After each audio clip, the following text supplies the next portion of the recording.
네, 안녕하십니까. 저는 청담 해리슨 병원 척추 내시경 센터 신경외과에서 근무하고 있는 허동화입니다. 네, 오늘 제가 말씀드릴 내용은요, 좀 다소 민감한 주제일 수도 있는데요.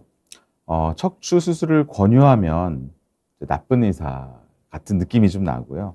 또 수술을 권유하지 않고 수술 안 하고 다 낫는다. 이제 이런 얘기를 하고 이렇게 치료를 하면 되게 좋은 이미지를 갖는 게 약간 우리나라 이제 통상적인 이제 의식인 것 같아요. 인식인 것 같아요. 그래서 오늘 수술 권유하는 의사는 나쁜 의사, 수술 권유하지 않으면 좋은 의사, 여기에 대해서 한번 좀 솔직하게 한번 말씀드려 보겠습니다. 그래서 사실 이런 내용들이 많아요. 수술 절대 하지 마라.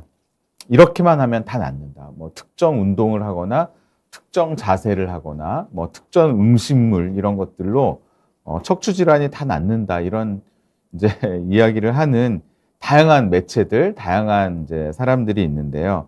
이상하게 척추 수술이나 관절 수술 쪽은 약간 수술적 치료를 얘기를 하면은 이상하게 좀 나쁜 이미지를 갖게 되는 것 같고, 또 수술을 권유하지 않고 이제 비수술 또는 뭐 꼭 병원 치료가 아니라 혼자서 운동하고 혼자서 재활을 하면 다 낫는다. 이제 이런 얘기를 하면은 굉장히 이제 좋은 이미지를 갖게 되는 것 같아요.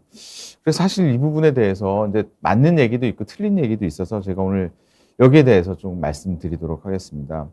오늘 제가 굉장히 좀 피곤해 보이지 않나요? 어제 제가 수술을 하고 병원에서 당직을 했거든요. 그래서 밤에 이제 자다 깨다 해가지고 사실 그리고 오늘 또 정상적으로 진료를 하고 이제 여기 비욘디 스튜디오에 왔습니다. 그래서 이런 책들이 있어요. 의사에게 살해를 당하는데요. 또 병원에 절대 가지 말아야 될 이유가 세상에 80가지가 넘는다고 하네요. 그리고 지금 당신은 병원에서 속고 있대요, 의사들한테. 근데 이제 이런 책들이 베스트셀러예요. 뭐 100만 부씩 이상 팔리고. 근데 이제 여기에서 굉장히 유명하신 분인데 고인을 모독하려고 하는 건 절대 아니고요. 이분도 이제 건강, 헬스 이런 쪽으로 굉장히 베스트셀러 작가분이신데 이분이 이제 의사를 믿지 말아야 할지 이제 70가지 이유를 이제 책으로 써서 절대 병원 가면 이제 큰일 난다. 뭐 술, 담배가 뭐 그렇게 나쁠까? 뭐 비타민은 진짜 몸에 좋으냐? 근데 이분이 안타깝게 55세 지금 이 얼굴 모습은 거의 흡사 노인인데 돌아가시 전에 모습인데 55세의 당뇨 폐결핵으로 돌아가셨거든요. 근데 사실 당뇨 폐결핵은 약만 잘 드시면 특히 폐결핵은 우리나라에서 굉장히 이제 유행했던 병이지만 지금 약만 6개월에서 1년 꾸준하게 잘 먹어주면은 낫는 병이란 말이에요. 당뇨도 잘 관리하면 얼마든지 지금 낫는 병인데 세상에 55세에 저랑 비슷한 나이에 이런 이제 모습으로 돌아가셨단 말이에요. 그러니까 이게 어떤 정확한 의료 정보가 굉장히 중요하다. 저는 이제 이걸 보고 이분도 설득을 해서 치료를 했으면 가족분들이 또는 의사가 설득을 해서 치료했으면은 지금까지 아마 잘 살고 계셨을 거다. 그리고 지금은 아마 의사를 믿어도 된다라는 한 10가지 이유 이런 내용으로 책을 쓰셨을 수도 있거든요. 안타까워서 이 얘기를 말씀드립니다. 그러니까 비의료인의 편협된 이런 시각이 굉장히 이슈가 되고 공감을 얻는다. 하지만 그게 팩트는 아니다. 이제 이렇게 말씀드리고 싶습니다. 그리고 또 최근에는요, 굉장히 이제 유튜브나 뭐 여러 가지 이제 셀럽 또 인플루언서들이 있잖아요. 근데 이런 분들이 이제 뭐 유튜버일 수도 있고 또 일타 강사분도 있고 뭐 배우 뭐 여러 가지 분들이 이제 나오셔서 말씀을 이제 자기 전문 분야 이외의 이야기들 또는 개인적인 경험을 얘기를 하는데 이런 내용들이 굉장히 영향력이 많더라고요. 그러니까 뭐 사실 뭐 치즈 10장 넣은 무슨 햄버거가 맛있다? 저 치즈 10장 넣으면 너무 느끼해서 못 먹을 것 같은데 뭐 그런 것들 그러니까 요리로 치면은요. 근데 이런 분들이 개인적인 어떤 건강이나 어떤 그 질병에 대한 치료에 대한 이런 이야기들이나 개인적인 이제 경험들이 다 이제 대중들이 너무 믿는 경향이 있다는 거예요. 그건 이제 잘못됐다는 거죠. 특히 이제 척추나 관절 쪽에서 그런 경향이 좀 심하지 않느냐, 여기에 대해서 말씀을 꼭 드리고 싶었습니다. 그래서 다시 한번 말씀드리지만 함부로 수술하는 것도 분명히 문제가 있습니다. 너무 빨리 수술을 결정하거나 수술할 필요가 전혀 없는 환자에서 수술을 권유하는 것도 분명히 문제입니다. 죄죠. 잘못된 거예요. 하지만 수술이 꼭 필요하고 수술일적 치료가 반드시 고려해야 될 환자를 특정 개인의 어떤 경험에 미루어서 비의료인이 수술하면 안 된다. 또는 특정 의료인들이 수술 같은 거 절대 필요 없다. 이렇게 얘기를 해서 어떤 수술적 치료가 미루어지거나 제때 수술적 치료가 이루어지지 못하는 그것도 잘못이에요. 그것도 죄를 짓는 겁니다. 예. 이거를 꼭 말씀드리고 싶었습니다. 함부로 수술하는 것도 당연히 죄고 문제입니다. 잘못된 행동이에요. 하지만 수술이 꼭 필요하고 때로는 응급수술이 필요한 환자에게 잘못된 정보를 제공해서 그런 환자분들이 수술을 안 하고 거부했을 때 생기는 후유증이 남는 경우에 그것도 문제라는 거라는 거죠. 죄입니다, 죄. 그래서 이제 대표적으로 전 따르지 말아야 될 게 이것만 하면 다 낫는다. 하루에 이 동작만 하면 다 낫는다. 그러면 목 디스크에 대한 이 동작만 하면 다 낫는 거고, 또 허리도 이 동작만 하면 앞으로 허리 디스크 생길 일 없고, 그럼 어깨 관절도 이것만 하면 다 해야 되는 거예요. 예. 음식도 제가 그래서 얘기를 잘 안 하는데, 그러면 간에 좋은 음식도 먹어야죠. 뇌에 좋은 음식도 먹어야죠. 치매에 좋은 음식도 먹어야죠. 콩팥에 좋은 음식도 먹어야죠. 관절에 좋은 음식도 먹어야죠. 눈에 좋은 음식도 먹어야 되죠. 피부에 좋은 음식도 먹어야 돼요. 그러면 비만 될 겁니다. 그래서 제가 음식도 고루 먹는 게 중요하다. 이제 전 이렇게 말씀을 드리거든요. 또 이것만 하면 절대 병원 갈 일 없다. 병원 안 오시면 좋죠. 근데 병원에 가셔야 되는 분들도 있는 거예요.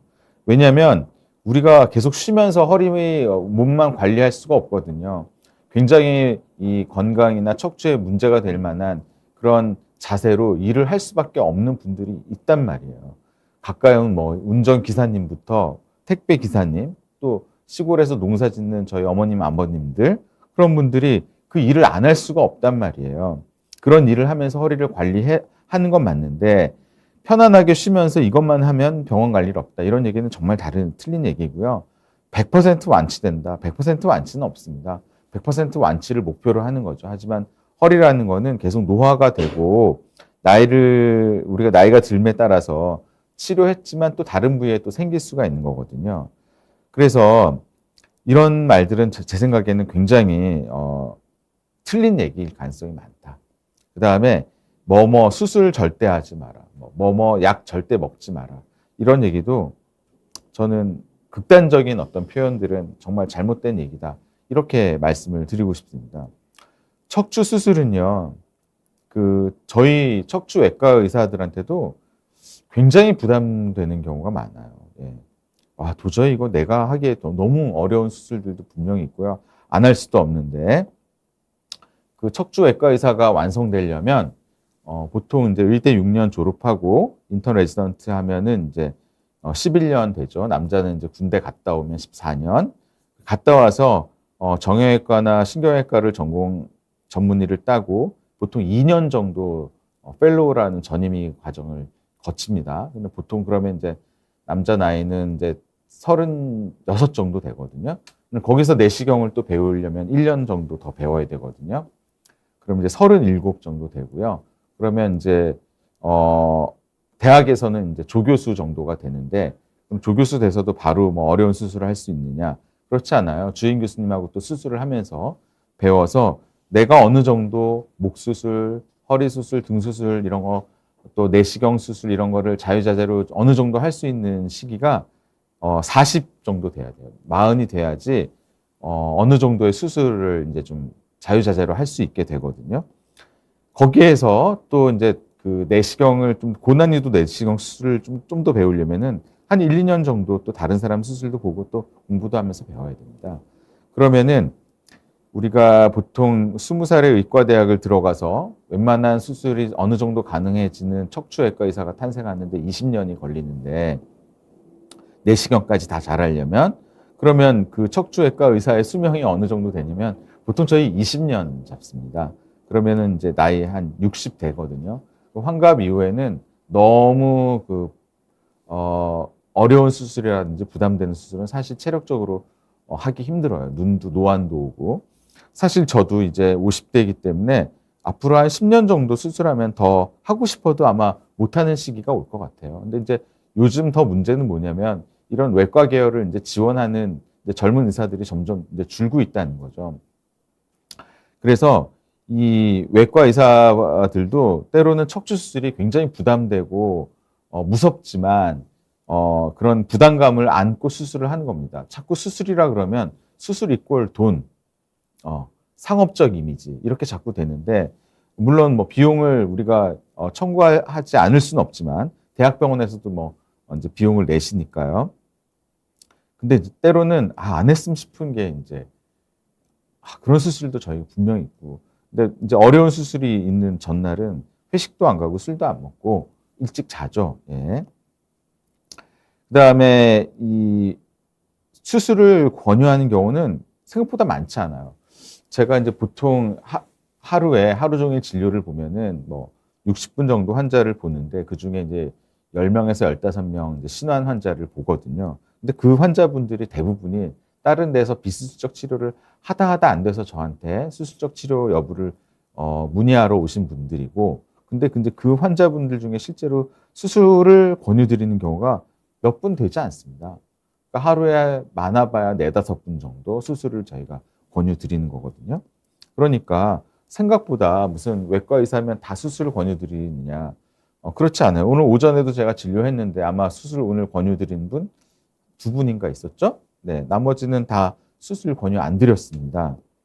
그래서 이 척추 수술은 함부로 하는 수술이 절대 아니다. 저희들도 수술할 때 굉장히 부담되는 수술이 있다. 그걸 꼭 말씀드리고 싶고, 그 다음에 이제 한번 증례를 보실게요. 이거 최근에 오신 환자분인데, 30세 이제 뭐 여성 환자분이긴 했는데, 수술적 치료 얘기 듣고 오셨어요. 그래서 봤더니, 여기 굉장히 심한 디스크 있거든요. 근데 이제 색깔을 자세히 보면은, 디스크 색깔이 좀 생각보다 좀 옅더라고요. 근데 환자분 이제 진료해 보니까 처음에 이 MRI를 찍을 때는 굉장히 아팠는데, 지금은 꽤 좋아졌고, 신경학적 검진, 뭐 다리도 들어보고 했더니 생각보다 괜찮더라고요. 이분 수술 권유 안 드렸습니다. 주사 치료도 안 해도 될 것 같더라고요. 그래서 한 달 정도 푹 쉬고 너무 운동하려고 애쓰지 말고 약 잘 처방해 드렸어요. 그래서 디스크 치료에 좋은 약들도 있거든요.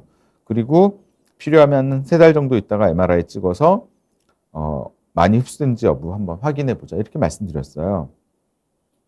그다음에 77세 환자분인데 다리가 너무너무 저리다고 해서 오시긴 했는데 또 이번은 이제 입원하셔서 이제 비수술로 치료를 했거든요. 뭐 비싼 시술 이런 거 안 했습니다. 재활 치료랑 주사 치료 정도만 하고 약물 이제 조절해 가면서 근데 생각보다 너무 잘 걸으시는 거예요. 이제 협착증이 이제 2군데가 이렇게 심하게 있고 3, 4번은 척추 전방 전이증이 있거든요. 근데 이분은 수술하려면 아마 굉장히 심해서 핀이 들어가야 되는 상황 같은데 저리긴 한데 생각보다 너무너무 잘 걸어 다니시고 산에도 다니신다고 해서 수술 권유 안 드렸습니다. 이 환자분들도 분명히 다른 병원에서 수술 한번 고려해야 된다. 저도 MRI만 보면 수술을 고려해야 될 정도는 맞는데 일단 당장 하지 말고 주사치료랑 약으로 치료하자고 말씀드렸습니다. 저희가 막 수술 함부로 권유드리지 않아요. 마치 일부 뭐 선생님들 보면은 수술 많이 하는 병원이나 뭐 외과 의사는 뭐 환자만 보면 다 수술 얘기 꺼내는 것처럼 얘기를 하는데 그렇지 않다. 이걸 꼭 말씀드리고 싶었어요. 제가 참다 다른 유튜브를 보다가 제가 말씀드리는 겁니다. 이분은요, 잘 못 걸어.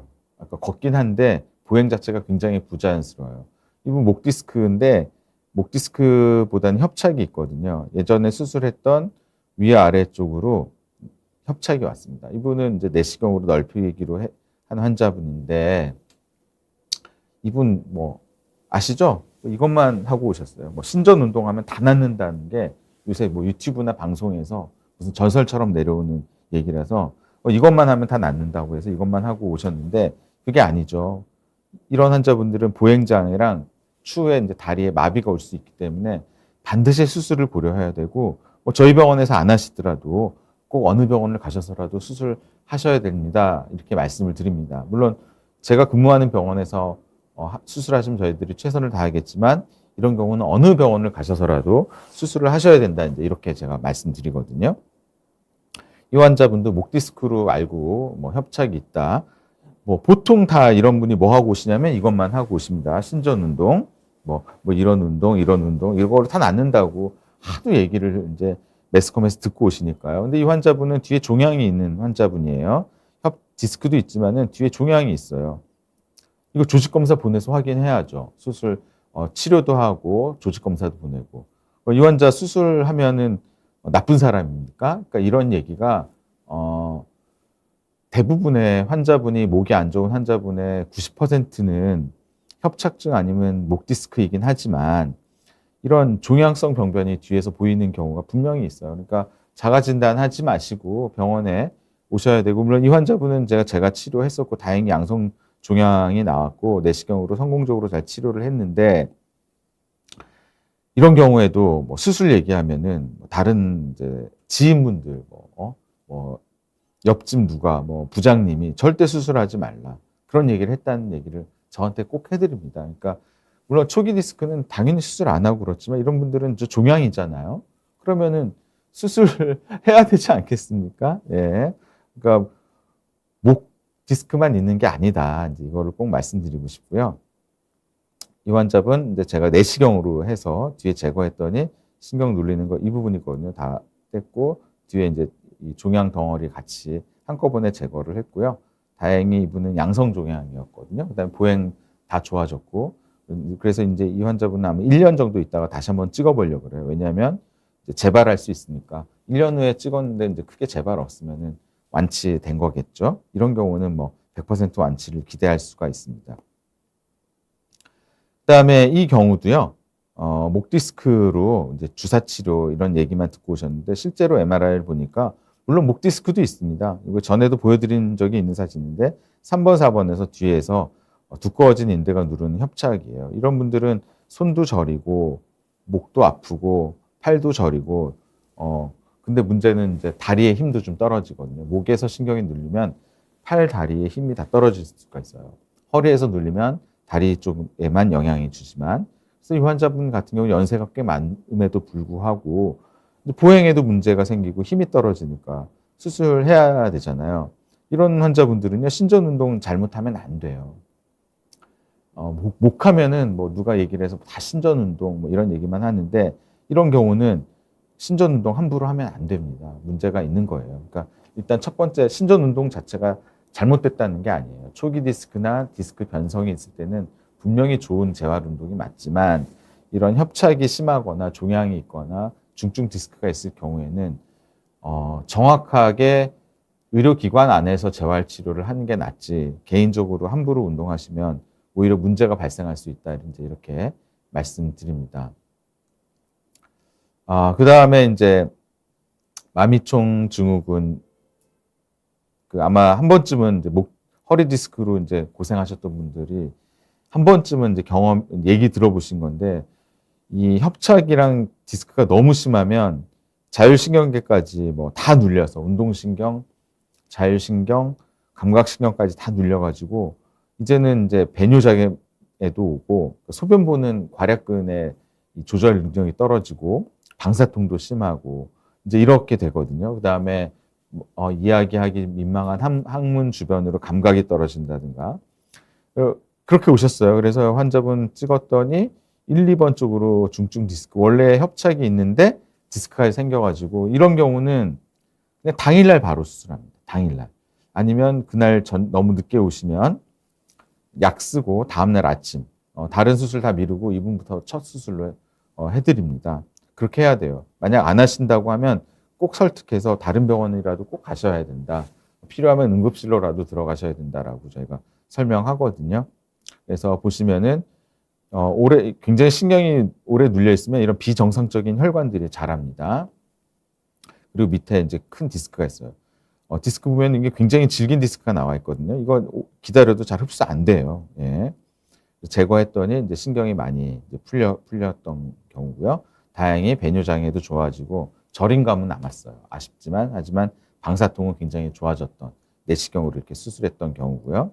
수술 전 MRI 보면은 신경이 하나도 잘 안 보이는데 수술해서 디스크도 제거하고 신경 통로도 넓혔더니 여기 이제 신경 통로가 넓게 보이고 여기 눌렸던 데 보이시죠? 여기 다 풀어진 거.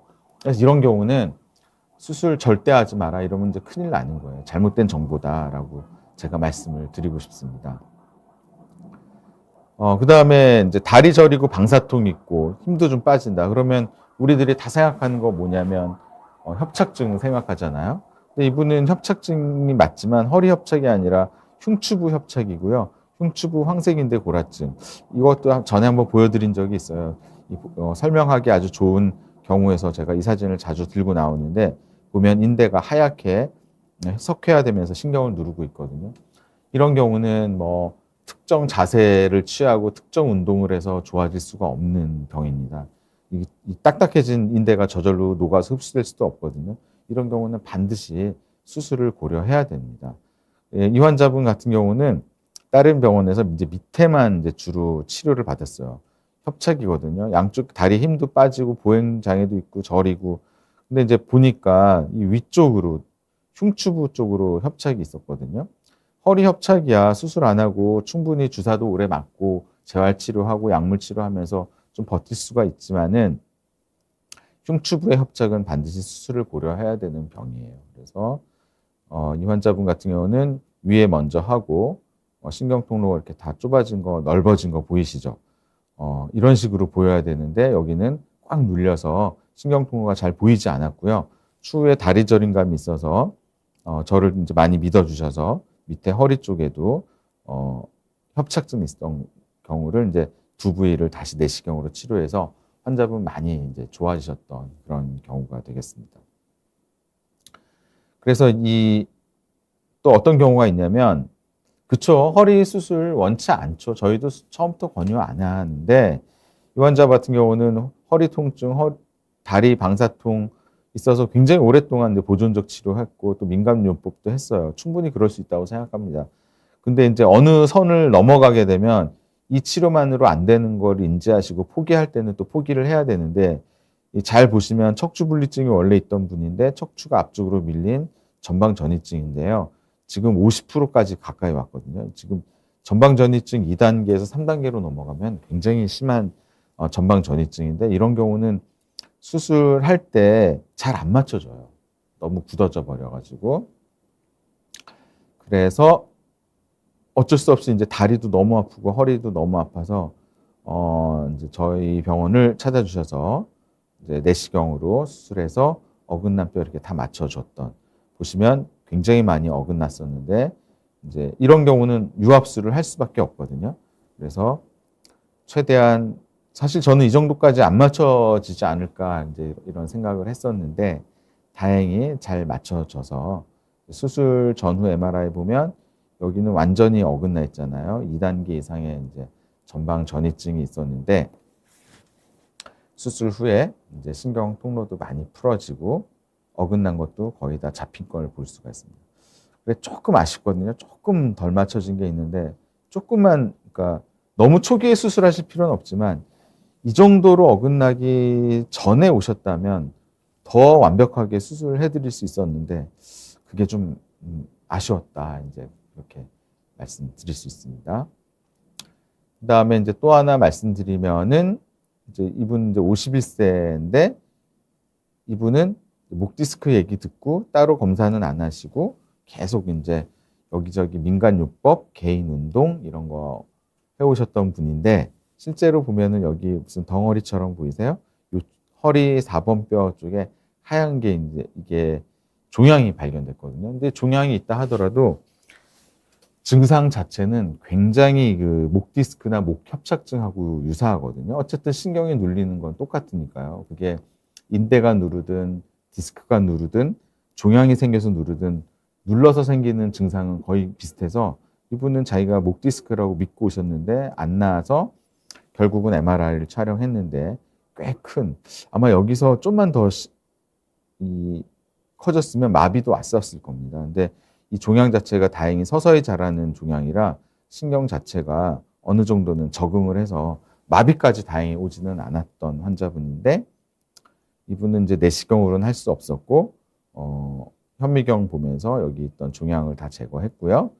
그다음에 수술 전후 보면 여기 종양이 있던 부분 다 제거되고 신경도 잘 펴졌던. 근데 이제 재활 기간은 좀 필요했었어요. 왜냐면은 저림감도 오고 보행도 좀 안 좋았던 부분에 대해서는 좀 재활을 꽤 오래 하고 퇴원하셨던 분이었습니다. 그다음에 또 하나 말씀드릴 수 있는 게, 우리가 이제 디스크가 이제 다 녹는다 이런 얘기 많이 하잖아요. 초기 디스크는 잘 흡수돼요. 그다음에 디스크가 꽤 튀어나왔다 하더라도 말캉말캉한 디스크가 튀어나온 경우는 흡수가 잘 됩니다, 실제로. 근데 이거 한번 보세요. 여기 보시면 이렇게 딱딱한 디스크들이 있거든요. 이런 디스크들 실제로 만져보면 굉장히 딱딱해요. 이건 어떤 거냐면 그러니까 디스크가 뼈랑 붙어 있는 부분, 뼈와 뼈 사이에 안에 이제 디스크가 들어있잖아요. 그럼 디스크가 어디 부착돼 있어야 되잖아요. 이 디스크가 뼈랑 붙어 있는 부분이 있어요. 척추뼈하고. 이쪽 부분은 이제 골단판이라고 얘기를 하는데, 이 부분 같은 경우는 굉장히 딱딱합니다. 이게 떨어져서 나오면 흡수될래야 될 수가 없어요. 굉장히 딱딱하거든요. 골판지보다 더 딱딱한 느낌이에요. 그래서 이거 최근에 다 제거를 했던 거거든요. 이런 거는 정말 희망을 갖고 흡수되기를 기다려도 흡수가 안 될 확률이 훨씬 많고, 또 이거는 오히려 그냥 그대로 그냥 그 터져 나온 디스크가 그대로 있으면 석회화될 가능성이 굉장히 많은 디스크다. 그래서 우리가 디스크는 이제 세 가지로 판단해야 될 것 같아요. 연성 디스크, 경성 디스크는 이제 서서히 굳어진 딱딱한 디스크죠. 그 다음에 그 세 번째가 뭐냐면 골단판 디스크예요. 골단판 디스크는 뭐냐면 디스크가 뼈랑 붙어 있는 부분, 딱딱해져 있는 부분. 그게 터져서 떨어져서 나오는 디스크는요, 흡수될 가능성이 제가 봐서는 거의 0%에 가깝지 않느냐. 그래서 이거를 제거했던 사진들을 보여드립니다. 그래서 다시 한번 말씀드리는데, 이상하게 유튜브나 어떤 매스컴 이런 데서 수술 권유 안 하는 의사는 굉장히 좋은 의사로 포장되거나 인식되는 경우가 많고요. 저처럼 때로는 수술이 필요하다, 수술 필요할 때는 하셔야 된다라고 얘기하는 사람은 이제 좀 나쁜 의사로 생각이 되는 것 같고요. 또 의사 수술 권유하면 이상하게 이제 비용이 발생하고 하니까 굉장히 이제 상업적인 이제 그런 이미지를 주는 것 같아요. 그래서 수술을 너무 빠르게 결정하고 안 해도 돼야 될 사람한테 수술을 권유하는 것도 굉장히 잘못된 행동이죠. 그러면 안 되죠. 하지만 이 수술이 꼭 필요한 환자임에도 불구하고 이게 불필요하다라고 판단하는 것도, 수술 필요한 사람을 수술 안 하고 계속 붙들고 주사 치료나 하고 이렇게 하는 것도 분명히 잘못된 거다. 저는 주변에 좋으신 분들이 많은 것 같아요. 왜냐하면 주변에 비술적 치료 잘하시는 분들도 많거든요. 근데 그런 선생님들이 충분하게 치료를 해 보시고도 안 되면은 그때는 이제 저희한테 수술적 치료가 필요하다고 의뢰를 해 주시거든요. 사실 이제 그런 분들이 저는 주변에 많아서 저는 너무너무 다행이라고 생각하고 좋다고 생각하고 있습니다. 그래서 제가 한번 다시 보여주지만, 이런 얘기는 한번 걸러야 된다. 이것만 하면 다 낫는다. 이것만 하면 병원 갈 일 없다. 그랬으면 좋겠어요. 예. 하지만 이것만 하고 살 수는 없고, 우리가 여러 가지 몸에 무리를 주는 일을 할 수밖에 없는 직업적 환경, 그런 것들 있을 수밖에 없다. 예. 사실 아이들 육아하고 이런 것들도 허리나 관절에 좋지 않은 자세들을 많이 해야 되잖아요. 아이도 업어줘야 되고 안아줘야 되고, 안 할 수는 없단 말이에요. 그렇죠? 그 다음에 이것만 하면 100% 완치된다. 치료에 있어서 100% 완치는 많지 않아요. 예. 그 부분은 완치됐다 하더라도 또 세월이 지나서 다른 부위가 나빠질 수도 있기 때문에. 그 다음에 이거는 절대 하지 마라. 수술 절대 하지 마라. 이런 극단적인 표현들. 흡연 절대 하지 마라. 이런 거는 좋은 얘기죠. 하지만 어떤 치료를 극단적인 표현으로 하지 마라라고 얘기하는 거는 분명히 잘못됐다. 사실 이런 얘기하는 분들을 보면은 저희 학회가 있어요. 의료계 안에는 의료학회가 있는데 정말 유명하신 선생님들, 매스컴에는 안 나오지만 저희들끼리 되게 유명하신 선생님들, 교수님들 계시거든요. 그런 분들은 뭐 저는 이제 비욘디 채널은 너무 소통하는 게 좋아서 자주 나오지만 사실 이런 유튜브 채널에 잘 안 나오시는 선생님들도 계시고요. 매스컴에도 잘 안 나오시는데 그분들 진짜 겸손하고 수술 너무너무 잘하시는 분들, 그런 분들은 절대 이런 말씀 안 하십니다. 오히려 수술도 제가 봐서는 잘 못하고, 그 다음에, 특별한, 내가 봐서는 별로 알려지지 않은, 학회 내에서는 알려지지 않은 분들이 이상하게 이런 이 매스컴에 나와서 또는 유튜브에 나와서, 사실 굉장히 저희가 동의하고 납득하기 어려운 얘기를 많이 하시더라고요. 근데 또 거기에는 많은 공감을 얻죠. 근데 오늘 또 저처럼 얘기를 하면 또 악플이 달리겠죠. 네. 그래서 극단적인 표현은 좋지 않다. 좀 걸러 들으셨으면 좋겠다. 이 얘기를 꼭 드리고 싶었습니다. 하지만 이런 수술에 대한 부정적인 생긴 것 중에 하나는 의사의 잘못도 분명히 있다. 옛날에 다소 과잉 수술하고 분명히 의사들의 잘못도 분명히 있다 생각합니다. 척추외과 의사들이 잘못한 부분도 과거에 분명히 있었고 비양심적인 사람들도 있었기 때문에 이런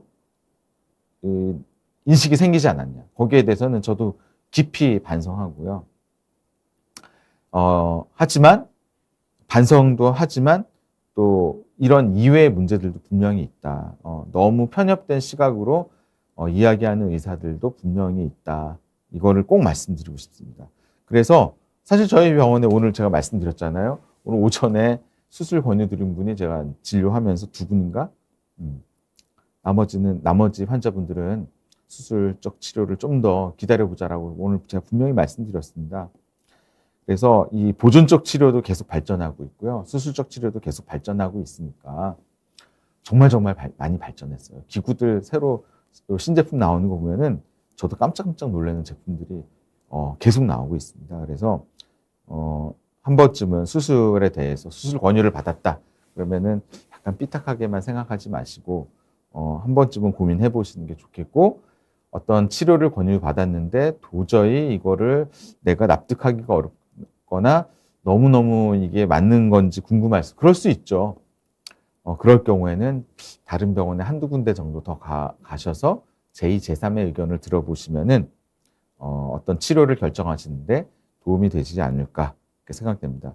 저희 병원에 이거 제가 당직한 다음날 이제 머리 부시시하게 있는 건데 지금 미국, 대만, 멕시코, 그다음에 터키 이런 데서 계속해서 저희 병원에 수술 배우러 옵니다. 그냥 수술 참관이죠. 수술에 직접 참여는 못 하는데 이런 분들이 이제 계속 오신다.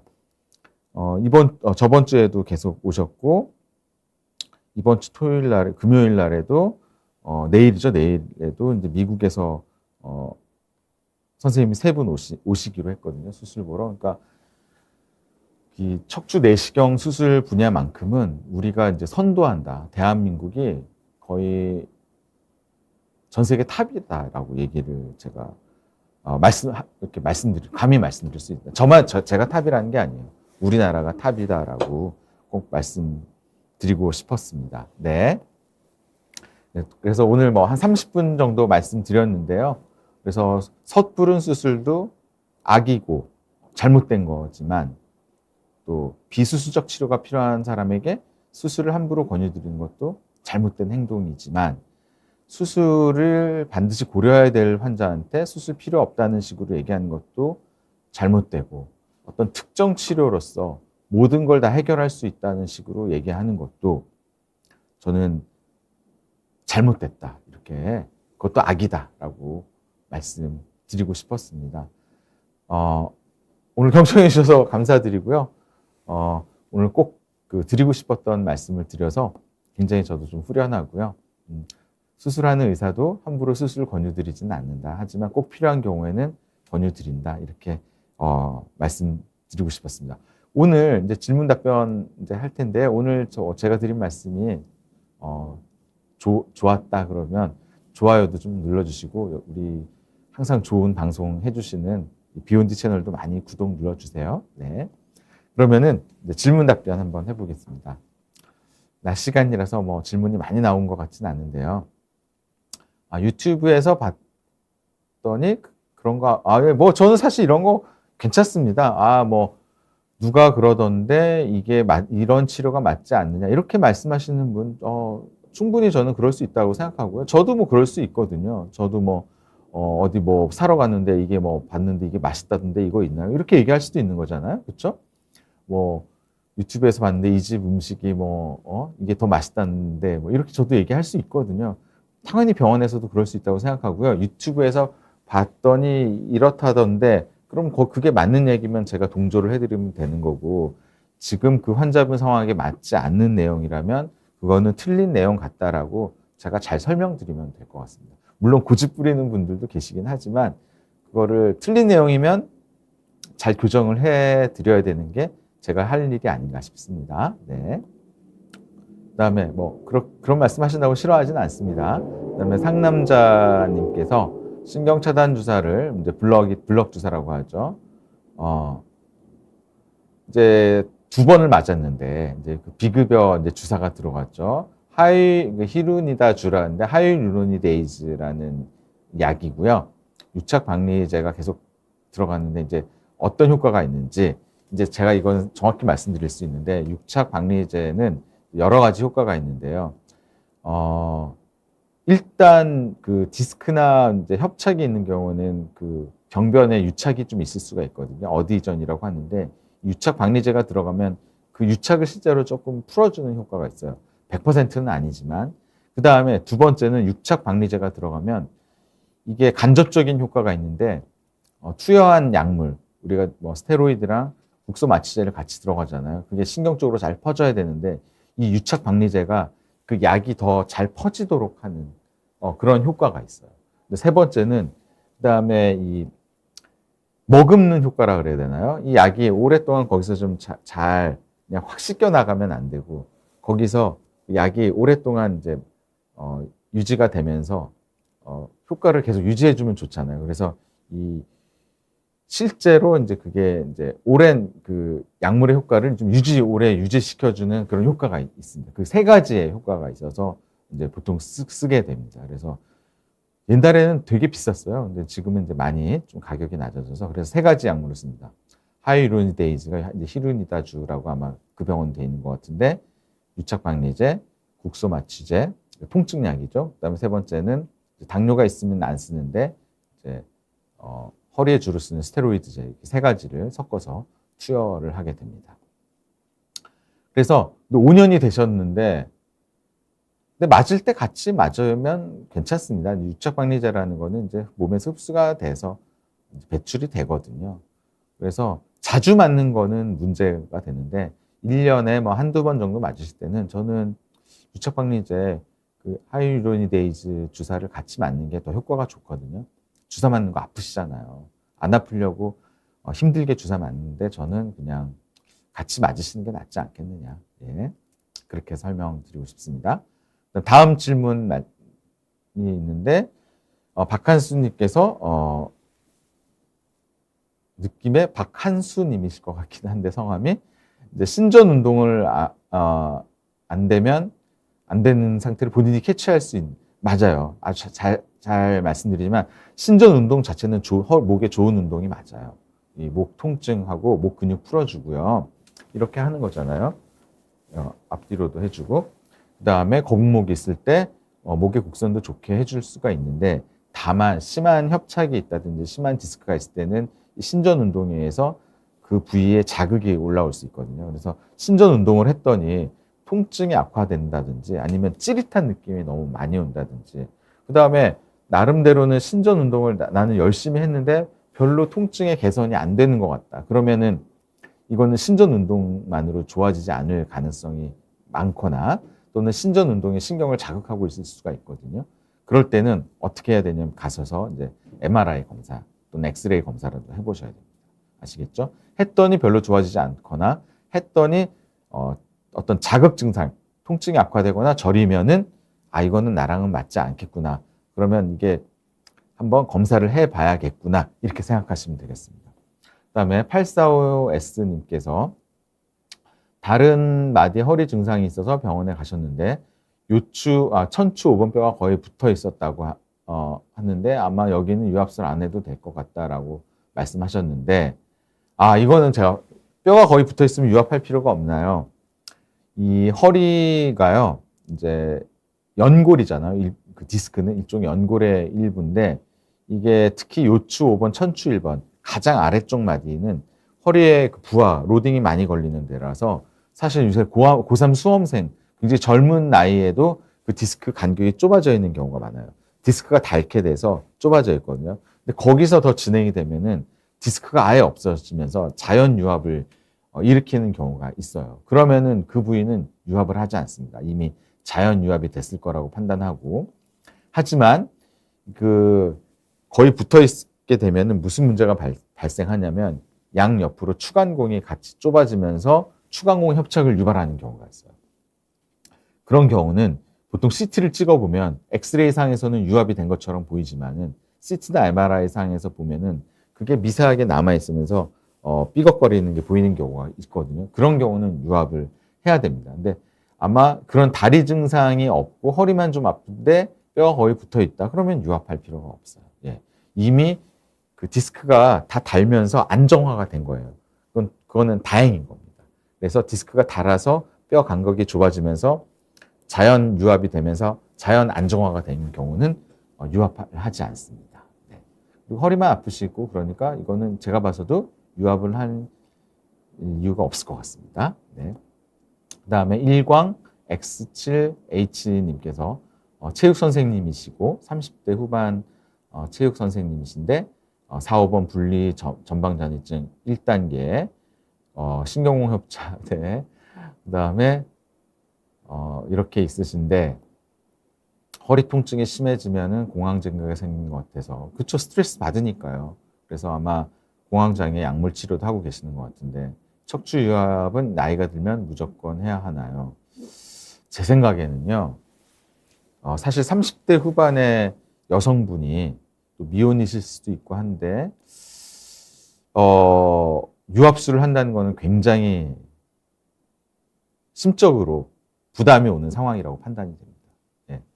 그리고 30대 환자분을 저희가 수술한다는 것도 저희도 굉장히 부담이 되는 상황은 맞지만 분리증에 의한 전방전이증인데 체육 선생님이시면은 아무래도 뭐 옛날에 전공하실 때만큼 뭐 운동을 하지는 않으시겠지만 그래도 수업도 해야 되고 운동장에서 서서 계시는 또 직접 몸을 써가면서 지도하시는 일도 많이 있으시잖아요. 그러면은 이 경우는 전방전이증이 진행할 확률이 굉장히 많아요.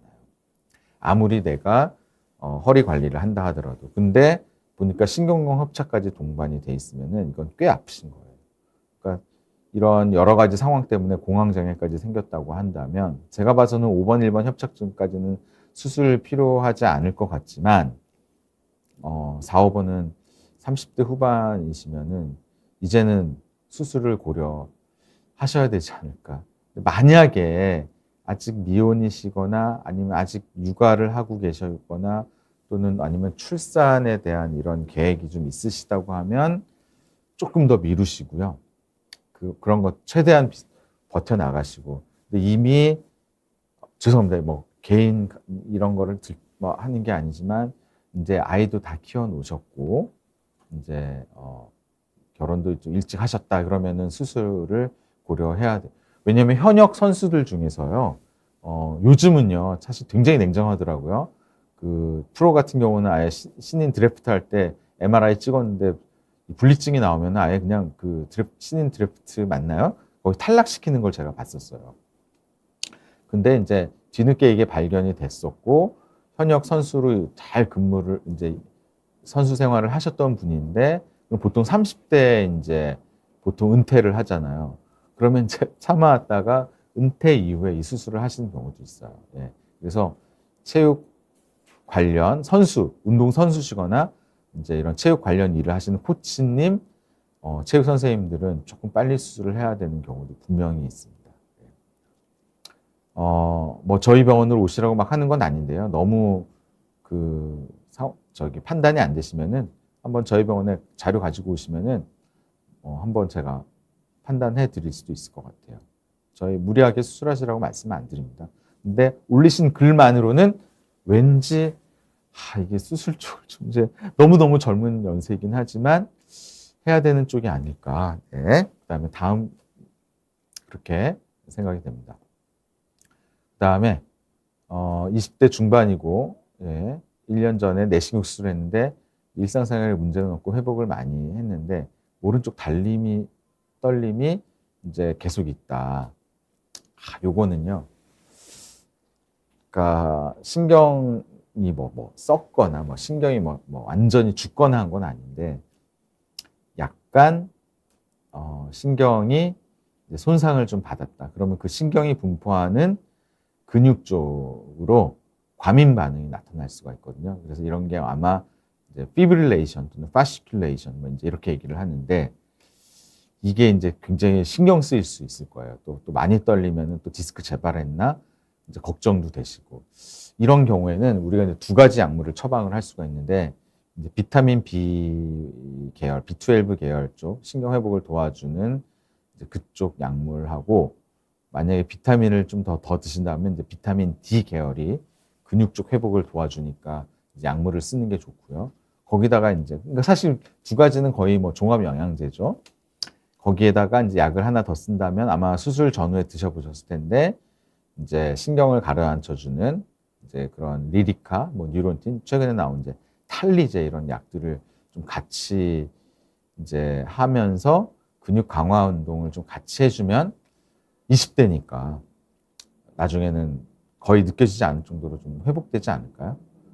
조금 운동도 하시고, 그러니까 쉽게 생각하면 이렇게 하시죠. 종합 영양제에 비타민 B랑 비타민 D가 포함되어 있는 거, 물론 병원에 처방할 수도 있지만은 그런 약을 이제 종합 비타민을 좀 사서 드시면서 다리 쪽 좀 PT도 좀 받으시고 수영 같은 거 좀 하시면은 저는 많이 좋아질 것 같습니다.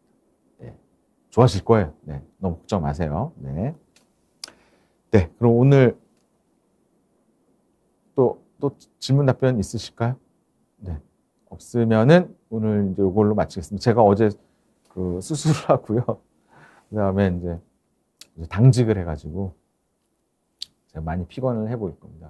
저희 수술만 하고 나몰라라 하지도 않고 당직하면서 밤에 수술 환자분 어떤지도 살피고 하거든요. 그래서 이제 오늘 좀 일찍 쉴 건데 하여튼 오늘 제가 좀 다소 민감한 주제로 말씀을 드렸는데 한쪽에 편협된 사고는 좋지 않다 이 얘기를 좀 말씀드리고 싶었습니다. 그래서 왜냐하면 비수술만 고집하다가 너무 늦게 오셔서 안타까운 경우를 경험을 했거든요. 물론 이거를 수술을 안 해도 되는데 왜 이렇게 빨리 했지? 이렇게 해서 안타까운 경우도 분명히 있습니다. 예. 저희 의료계에도 분명히 잘못이 있다. 이것도 꼭 말씀드리고 싶어요. 하지만 무조건 한쪽으로 편협된 사고는 또 편협된 정보는 잘못된 정보다. 이렇게 꼭 말씀을 드리고 싶어서 오늘 다소 민감한 주제로 오늘 말씀드렸습니다. 그래서 비욘드 채널 좀 많이 구독해 주시고요. 또 좋아요도 많이 눌러주시고요. 다음에는 꼭 수술이 아니라 잘못된 정보들을 제가 한번 좀 모아서 한번 말씀드리려고 해요. 그 다음에 이거는 너무 좋은 정보다도 한번 제가 좀 유튜브랑 인터넷에서 서치를 해서 한번 여기 PD님하고 한번 좀 그런 유익한 시간을 한번 가져보려고 하거든요. 예. 좋은 거는 너무 좋은 정보다, 이거는 좀 문제가 있는 정보다 한번 제 선에서 한번 정리해서 한번 말씀드려 보겠습니다. 오늘도 경청해 주셔서 진심으로 감사드리고요. 다음에도 유익한 정보로 비욘디를 찾아오도록 하겠습니다. 네, 이것으로 마치겠습니다. 감사합니다.